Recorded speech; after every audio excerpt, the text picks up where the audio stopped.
Hey YouTuber, what's up? I'm Bill Kennedy with W. Leon Artistry, and today we're going to do this little tutorial on this birdie. It's a little 5x7 image, not very big, but I'm going to go through how I create this process really quickly. So, it might look like I spent a lot of time on it, but really a picture like this can be done fairly simply. Anyway, let's get to it. Alright guys, I started out, I just made that little rock with some really dark brown. And then obviously I put that little eyeball in there and I pulled out a little bit of highlights. Now next you're going to see I did this yellow layer first. And I used that yellow, I desaturated it with a little bit of violet first. Which takes the brightness down, which will actually help increase the vibrancy later. And then I use, as you can see, I used a desaturated red. If you can look at my finger and see how bright pure red is, you'll see the difference in how dull the color I'm actually putting on is. What? Have I completely lost my mind? Did I just say I'm going to dull my colors to make my picture more vibrant later? Yes, that's exactly what I said, guys. And what that's about is about simultaneous contrast. If I had laid in a very vibrant yellow color next to that edge where I'm going to be changing that off to white, the yellow will not pop off of the white. By desaturating that color next to the yellow, it's going to become more vibrant. Alright, next I used a piece of torn paper to put a dark violet mix underneath the beak, and that is going to be the shadow between the upper and lower beak is what that is. And then notice I desaturated that violet. I add a little bit more yellow to that really already dark violet and made a dirty tannish brown color. Okay guys, using the Blackbeard wheat, the combination of Blackbeard wheat, that dark color, and doing a little bit of erasing, scratching right now, what I'm doing is laying a foundation for my layers to work on top of it.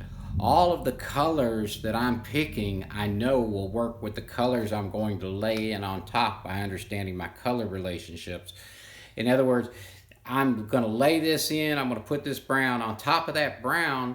I'm going to come back and lay all my yellow in there. My yellow will of course work with my reds to make oranges, and it will work with my greens to make more greens, or I could even shift more to the blue side to make the green more green if I needed to be.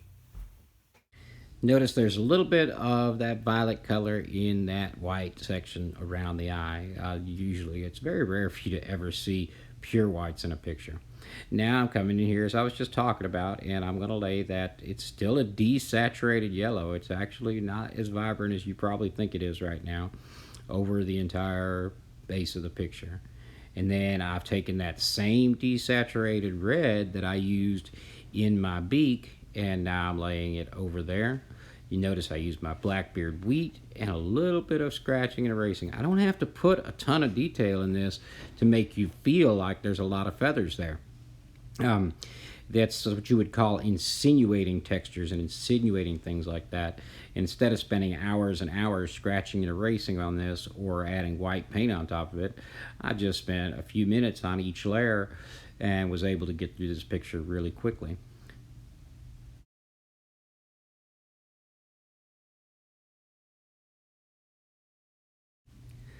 I mixed up that desaturated just a little bit more, actually made it a little bit more red, and came in there and ran that all the way down to the end of my orange and red layers underneath. Added a little bit more erasing once again on this layer, but using my fiberglass scratch pen, and that's going to give you the impression, as I said. And there you go, that's that color of yellow we've been working with.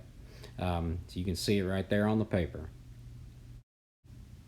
And after I scratch these feathers out right there on his forehead, that's the yellow I'm going to spray down on top of there, and that's going to give that yellow glow. But each time I add a layer to it, it also increases, it gets darker and darker, so the sections where I come off of that scratch layer get darker. I think I'm totally confused with what you're talking about.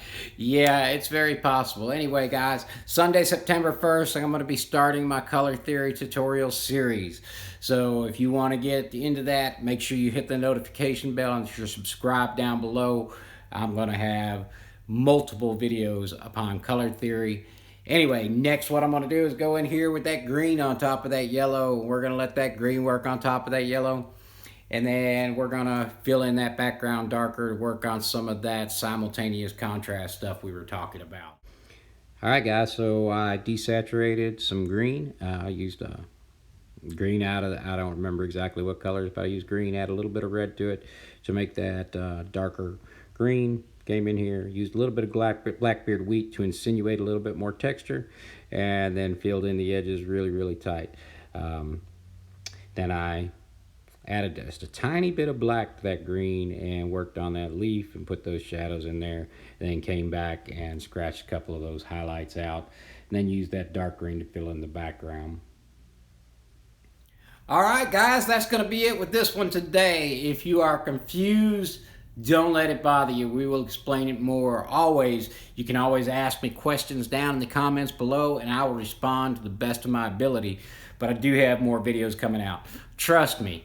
If you feel like color is hard, it's not. If an idiot like me can get this concept, grasp it, and be able to apply it, then I promise you can too. Even if you're an idiot. Not saying any of my viewers are idiots, but hey, you know, there might be one or two out there. But anyway, guys, we appreciate you stopping by. Y'all have a great day. Bye.